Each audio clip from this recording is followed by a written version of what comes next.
Rockets almost fell for the banana in the tailpipe, man. They escaped this overtime thriller against the Philadelphia 76ers. They barely escaped by the hairs of their chinny chin chin because they had all kind of reasons to lose this game, but they dogged up, they manned up and pulled this thing out, man. But it's your man's AK Infinity. Follow me on Twitter /X at AKInfinity_VVS. This is the Incredible Rockets Propaganda Channel. Now let's let her rip.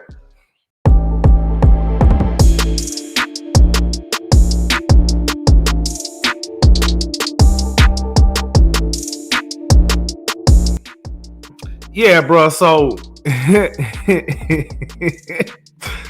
Rockets really sat there and trolled for like 47 minutes of this game, playing against a team who half their squad are either in the hospital, they on hiatus, they doing podcasts.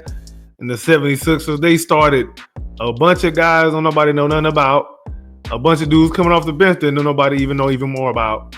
Like, these dudes, they really playing a G League team out there, and the Rockets gave up 137 points to them dudes. Ain't no excuse for that. Ain't no excuse. Came out in the first quarter flat, missing out kind of easy shots, not rotating, playing no kind of defense at all. I was like, oh my God. After I seen that first quarter, I was like, bruh, if we end the home stand like this is going to leave a sour taste in my mouth. Because if we lose, like we on a 6-game losing streak coming into the game. We're on a 6-game winning streak, and then you end your homestand against the lowly Philadelphia 76ers without Paul George, Tyrese Maxey, Joel Embiid. Like, ain't no excuse for that, bro. Kelly Oubre was out. Yabusele was out. Like, whole squad out, whole rotation gone, out of there. And you found a way to make this a more competitive game than it needed to be. Let me tell you. Let me show y'all what I was doing in the first half, man. This was me in the first half. The effort. Was to close hard or just even throughout the possession? It was getting into the body, getting over the screen, being in help, sprinting the closeouts, doing what we're supposed to do, acting as if it doesn't matter. It matters. Disappointing. These are the lessons we have to learn, I guess, and all that stuff, but that's not right. What we did tonight on that floor was not right. It's not right. They're not giving the effort on the defensive end. They're not getting after it like they're supposed to. They're not getting into their man and fighting over and helping each other. They're not doing what they're supposed to do.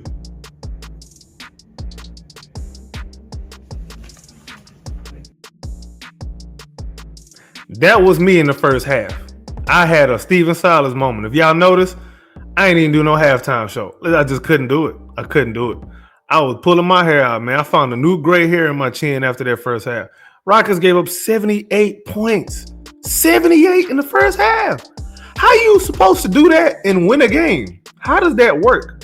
Like, what are y'all doing? But like I said, man, they ended up pulling it out, man. But I'm gonna check this out, man. Let me look at the team stats right quick. So for the full game, we gave up we gave up 24 made threes to the Sixers, and they was 50% from the field overall. I don't remember what it was in the first half. And then Quentin Grimes, the referees was treating Quentin Grimes like he was prime Kobe Bryant. I ain't never seen nothing like this, bro. Like, if you dared play any defense on him, whistle, foul line. Bro took 13 free throws. 13, and the Rockets didn't really start taking free throws until the end of the game when they was trying to foul and all that. But he alone took 13 free throws. Quentin Grimes. If you watch this game, this was one of the worst officiated games in the history of mankind, because the way the Rockets was trying to attack and was getting stripped, like a lot of the turnovers, like we turned the ball over, 20 times, 15 times? It felt like a lot more. I want to say like 6 of them damn turnovers was fouls that was not called. And then, don't even get me started on this. So, Tari Eason gets fouled out. Like a bunch of fouls that was just like, man, come on, bro. Like, y'all really calling that? Y'all letting Philadelphia get away with murder? And then Dylan Brooks fouls out. Again, same thing. And then, peep this one. Fred VanVleet gets fouled out after contesting a layup, bro. Like, it wasn't even a hard foul. Nobody got hurt. Nobody cried. Wasn't no blood. Nobody fell. Like, what are you doing, referees, bro? Like, it's a game like this where you just know, okay, these dudes had some FanDuel bets on the game, or they had some DraftKings bets on the game, or somebody's son or somebody's nephew had some money on the game, and they was trying to get them some bread. That's what that's about, bro. That's what it looked like to me. I already don't have no trust for the NBA referees in the first place. Games like this is reason why, man, because ain't no reason why the amount of foul calls that we was getting called for, ain't no reason. Like, we were called for 27 fouls. 27. The 76ers were called for 20, and they should have been called for like 30. Because they was allowed to play. See, I think it's because they were so overmatched and they played so small, they was able to get away with a whole lot of more murder. You know how you ever played, for those of you who actually played basketball in the streets when you was younger, if you ever was like seeing somebody play against a smaller person, and they'd be like, no, you can't post up because you're bigger. You got to play like the small guy. I'm like, what the hell are you talking about, bro? Like, I'm going to play to my advantage. The Rockets was trying to play their advantage. The referee said, nah, you can't play like that because y'all bigger. That's what the game looked like to me, man. But the Rockets, again, they was able to overcome. Jalen Green had a miserable first half, but he pulled through. Jabari Smith Jr. Boy, oh boy. I be telling you about Jabari, man. I be telling you about Jabari, and then they used, we're going to get to that. We're going to get to that in a little bit later in the video. Yeah, before Tari Eason went out, though, he left the game 21 points, 8 rebounds, a block, 1 turnover. He was 2 of 7 from 3 or 4 from the free throw line. Dylan Brooks was having a game, too. He was 25 points, a block, 2 steals, 5 assists, 5 rebounds. He was 5 of 11 from the three-point line. He was 8 of 19 overall, 4 of 4 from the free throw line. Alperen Sengun may have had one of the worst games up until he got checked back in the fourth quarter. And let me tell y'all, let me just say this right quick. Alperen Sengun, he really, any other player, like most other players, if we keeping it a buck, most other players would have completely checked out of this game and probably wouldn't even done anything when they got checked back in at the very last moment after the team then made a comeback with you on the bench. Like, they sat Alperen Sengun for a majority of the game. He only played 22 minutes and he wasn't even in foul trouble like that. But he only played that small amount of time because when they sat him down and went with Jabari at the 5 and played extra small ball with Jayshawn Tate and all that, the Rockets actually was making a comeback. They were hitting their threes. They were closing out and holding the 76ers to less 3-point attempts. And I've said many times, the reason why they go small and throw Jabari or somebody else at the 5 is because they're trying to blow up. They're trying to reduce 3-point attempts from the other team. It's usually when they do that. And that's what happened in this game. But Alperen Sengun, shout out to him for staying professional and staying ready. When they checked him back in the game, at the end of the game in the fourth quarter, Jabari missed that free throw on purpose. Steven Adams, they went double big at the very last minute. Well, very last seconds. And, they committed 2 guys. Philadelphia committed 2 guys to try to box out Steven Adams, rightfully so, because they was already playing small. Here come Alperen Sengun, sweep in, catch that offensive rebound off the missed free throw, laid it back up and in, tie game. And then we got to stop on the other end, and we were able to force it into overtime. And then in overtime, Alperen Sengun was able to take it home. But before we even got to that point, you can make a case like if Alperen Sengun didn't do anything in the overtime. And shout out to Coach Ime Udoka for actually taking responsibility for that, for saying that maybe he got to coach these guys up a little bit better and get ready for games like this. And shout out to Ime Udoka as well for sticking with Alperen Sengun in the overtime, because he didn't even have to do that. He could have easily just said, all right, you go back to the bench. He didn't do that. stuck with him, rewarded him for hitting that game time layup and getting that offensive rebound at the end of the game. And I thought that was great stuff by Ime Udoka right there, man. Because I mean, you can easily say we got back in the game without you. We just put you in situationally. So we gonna sit you right back down. Thank you for your service. Nope, stuck with him. And Alperen Sengun rewarded Ime Udoka's trust with that. So shout out to Alperen Sengun, man. He could have had an attitude. He could have pouted, cried, bitch,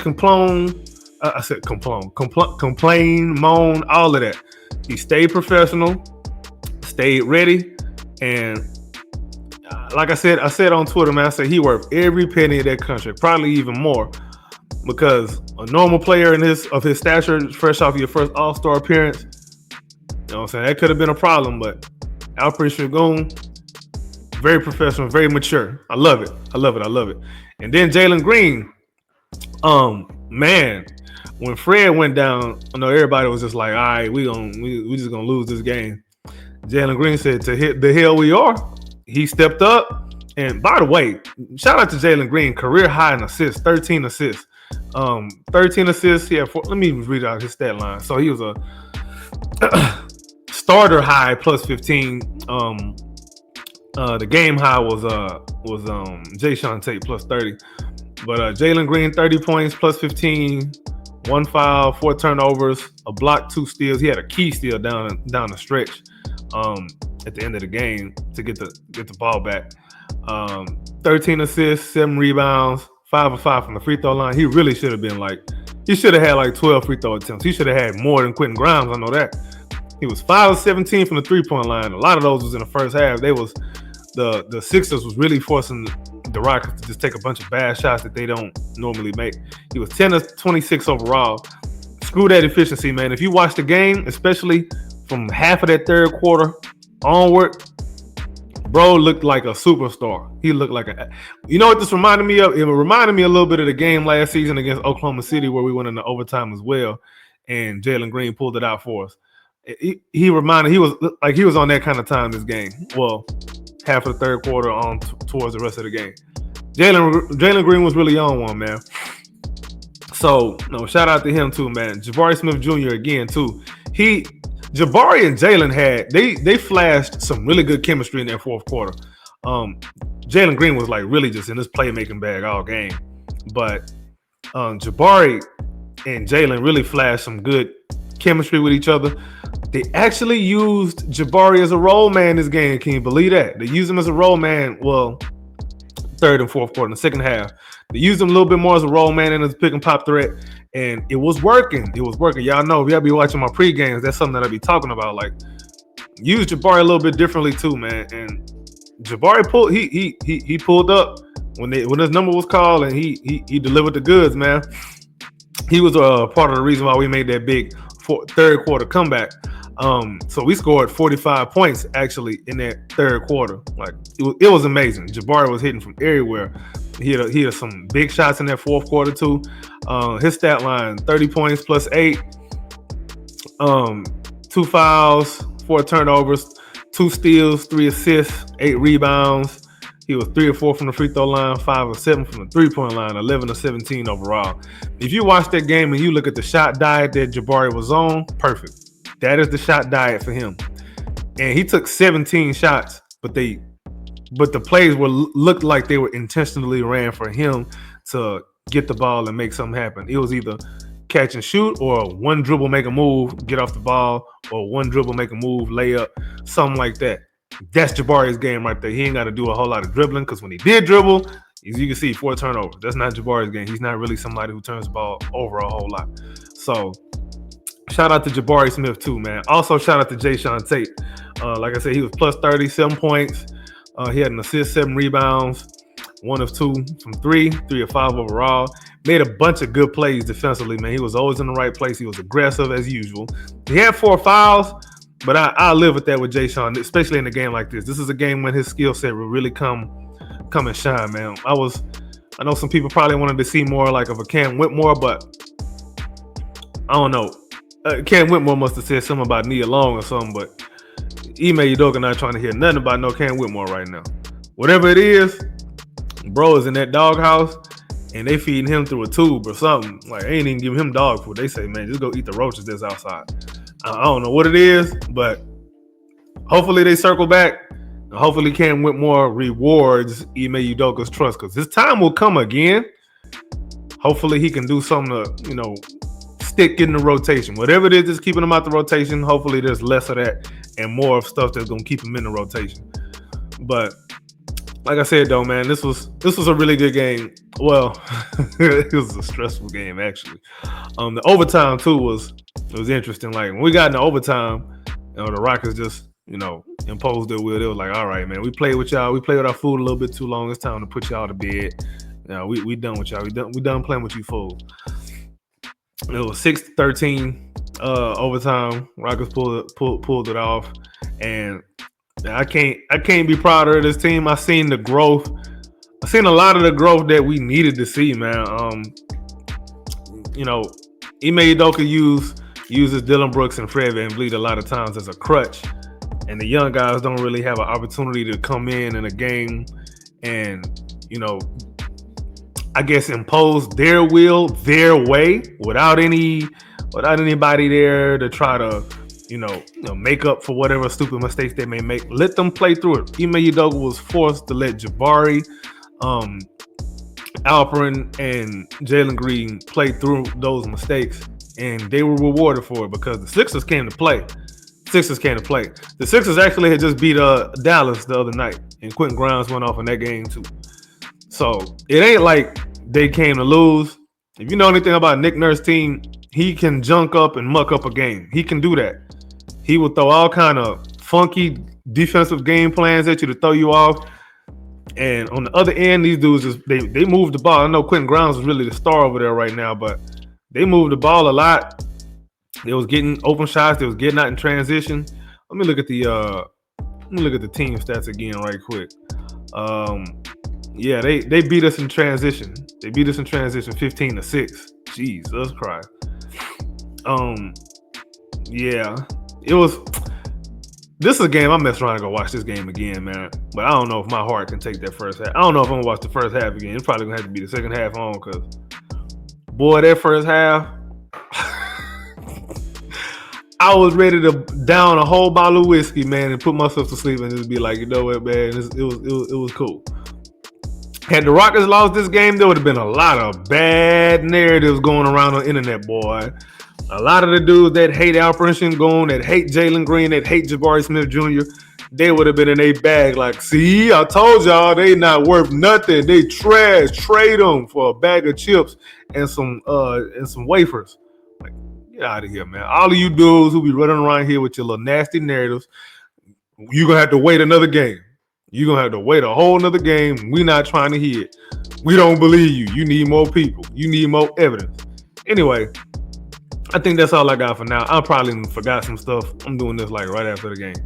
But whatever. We're going to drop this in the morning. Y'all going to enjoy this. If you're still watching at this point, you did enjoy it. Hit that like button. Don't be a hater your whole life. Hit the subscribe button if you're feeling the content. Make sure you leave a comment for me down below. Make sure y'all share the videos too, man. I ain't upload a video in a while. I just been doing live because I ain't really got time like that. Like, this is kind of late for me right now. But yeah, man, I'm gonna try to put some more like videos out. I just be getting busy. I don't be having time. That's why I be just doing the lives, because that's easy. Do a live and it go right there to it. I ain't gotta edit or nothing. So forgive me. I'm gonna try to get some more videos out there though. I have some stuff I'm gonna work on. Some people I try to get on the channel too and do like some long form stuff. I'm Shooting the Itch podcast. Go check out that playlist, by the way. But yeah, man, it's your man's AK Infinity. Follow me on Twitter /X at AKinfinity_VVS. This is the Incredible Rockets Propaganda Channel. Tell a friend to tell a friend to tell a friend, and all of y'all come back again. And we out.